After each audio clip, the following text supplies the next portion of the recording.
Voters in several states lined up today to cast their ballots. You are looking at early voting lines in Georgia and Texas.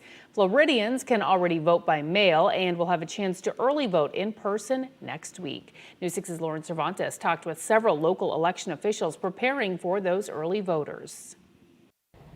I'm outside of the Winter Garden Library, which will serve as one of Orange County's 20 early voting locations. And today, the elections manager was here dropping off equipment, which she says this year, due to the pandemic, now includes PPE. So we're giving out PPE to all of our poll workers. Obviously, we're just starting them out with a supply and then we'll refill as we go along. Michelle Torres is Orange County's elections manager. She says they have been dropping off equipment and setting up the early voting sites ahead of the start of early voting on Monday, October 19th. Early voting's always been busy. It's popular in Osceola County.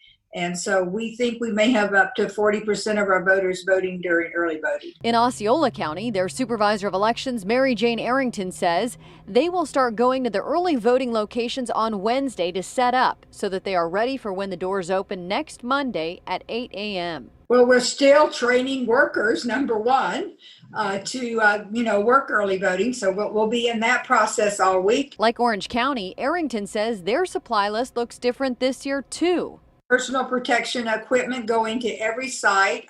We're going to encourage voters, if they're waiting in line, to maintain social distancing. She says it's been busy and expects it to stay that way. Phones are ringing off the hook. Voters have lots of questions. They're anxious to go vote this year. Arrington tells me that they have 8 early voting locations and that residents can go to any location to vote. In Orange County, I'm Lauren Cervantes, getting results, News 6. Lauren, thank you. We heard back from several counties about their vote by mail numbers. So far, more than 319,000 ballots have been requested in Orange County alone.